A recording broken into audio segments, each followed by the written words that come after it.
Okay, tipping part 2, I guess. So right after my last ride, the ones I was talking about earlier that stiffed me, $35 fare, no tip. Right after that, the very next one, I picked up these gals from Mandalay Bay and took them down to Circus Circus. Ended up being about a $28 fare. They gave me $40 and told me to keep the change. So things always do seem to even out. Whenever I get stiffed by somebody, then somebody else will come along and they'll give me a nice tip. Sometimes even more than just, that's like a $12 tip. Sometimes I get a $20 tip or a $40 tip. And it kind of makes up for all the cheapskates that don't tip. So that was nice. Now these were two ladies.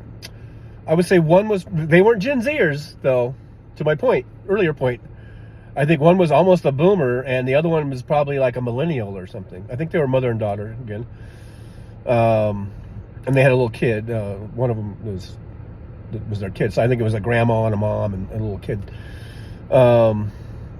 So things do kind of even out. That does seem to be what happens. I'll get stiffed by somebody, I get all pissed off, and then the next person will tip me $20 or $40 or something. So I guess things do kind of even out.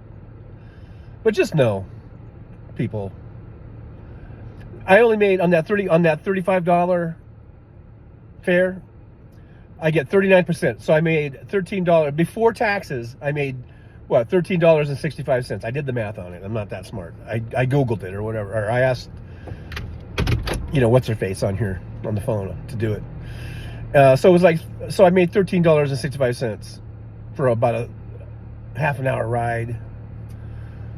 It would have been nice to get a $5 tip. That's all I'm asking. $5, $3, $2. I don't care. Something. But anyhow, the next people, they made up for it. $12 tip. So if I get anything more exciting, I'll do another taxi cab confessional. Is that what this is? Stay tuned. From the cab in Las Vegas.